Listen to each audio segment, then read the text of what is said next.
Hey guys, Brady here, and I just saw The Naked Gun. So, this is a sequel, I guess. This is the fourth installment of the Naked Gun franchise. The first three starring the late, great Leslie Nielsen. May he rest in peace, one of the funniest actors of all time. And so, with this movie, they decided to get another serious actor known for mostly dramatic movies who has done some comedy before, and Liam Neeson, and try to see if they could catch lightning in a bottle again with him uh, doing saying the most outrageous stuff, but in like a very serious manner. And I think it worked for this movie. I thought he did a great job taking on the role of Leslie Nielsen's son from the first three movies, and yeah, and I really like how this feels like the type of comedies you'd get in the late '80s, early '90s when parody movies were at their best. A lot of the jokes in this movie are the jokes you'll see in those types of movies. And I like that a lot. Um, and we finally have a comedy again, a comedy that's focused on making you laugh instead of just like uh, other stuff.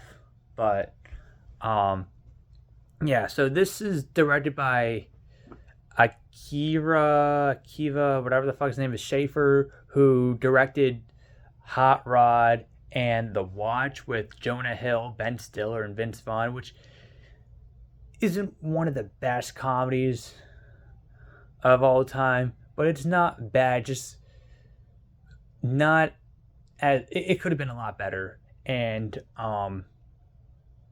yeah, I think this movie was really really funny. A lot of the jokes, 99.99% of the jokes in this movie were hilarious, except for one joke towards the end.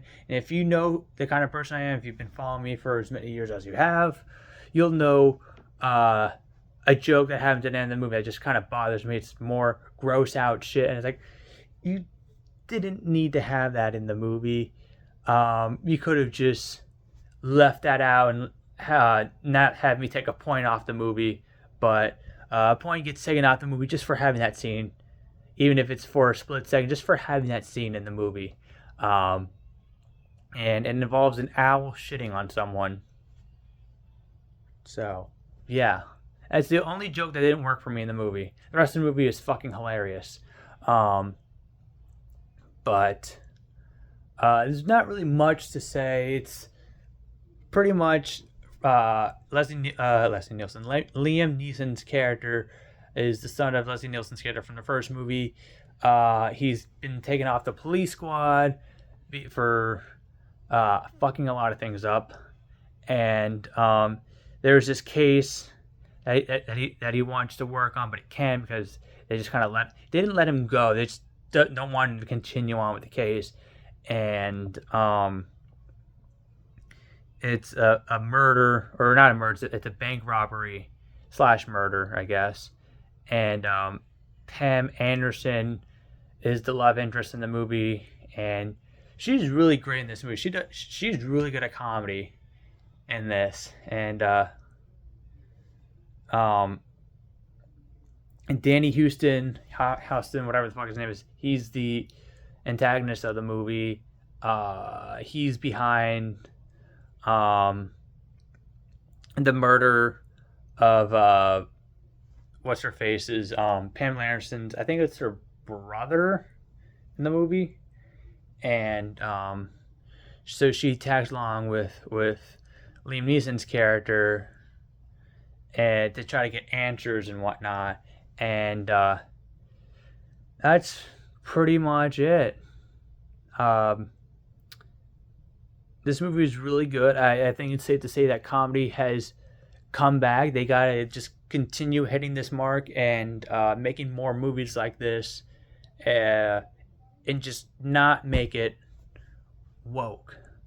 And a lot of the movies, comedies, we haven't really gotten comedies lately. The last good comedy we've gotten was in 2016 with The Nice Guys. That's the last legit comedy I could think of that came out that was really good. But like movies like Good Boys and um, some of Seth MacFarlane or not Seth MacFarlane, Seth Rogen's later stuff, mostly during COVID or just before COVID, weren't that good. From what I heard, I haven't seen Good Boys, but I've heard like some things that like they'd have a joke in the movie and then they'll explain away the joke so they don't get canceled for it in the movie. And that just kind of ruins comedy, and that's why we haven't gotten comedies in a while. It's because of shit like that being put into to comedy movies. And so yeah, comedy has been dead for about half a decade now, maybe more. And I hope this is the comeback uh, comedy deserves. Hopefully, this is the comeback that comedy deserves, and that people go and see this movie so we could get more funny movies again, make movies funny again, and yeah, uh, I am worried about Spaceballs too, only because Josh Gad is one of the writers, and Josh Gad is one of the wokest fucking people in Hollywood. I have no hope for Spaceballs 2 being any good, specifically because he's one of the writers. The movie's supposed to poke fun at Star Wars, Disney Star Wars at that, and Josh Gad is like the golden boy of Disney, and I just don't see him going all the way on the Star Wars jokes just to be in the good graces of Disney. So I think he's a horrible choice to do a Spaceballs sequel. It could have gone anyone else. Seth MacFarlane would have been great. He did this movie. He wrote. I'm not sure if he didn't direct it. He either produced it or he wrote it. But they should have gotten Seth MacFarlane to do the writing of Spaceballs 2. Anyone but Josh Gad. Anyway, I'm gonna give the Naked Gun remake, or not really a remake, it's technically the fourth movie. I'm gonna give it 3.5 out of 5 stars. Definitely one of the better movies to come out this year. The theater, it wasn't packed, but it definitely wasn't empty either. There was a lot of people in this movie.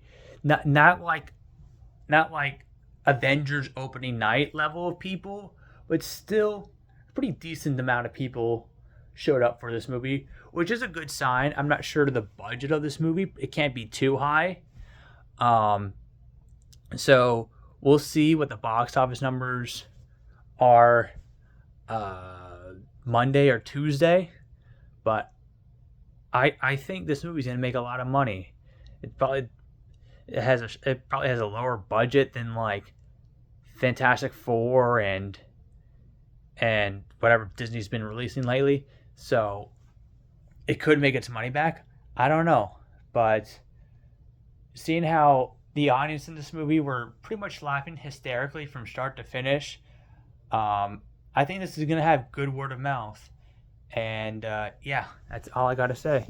Go see The Naked Gun.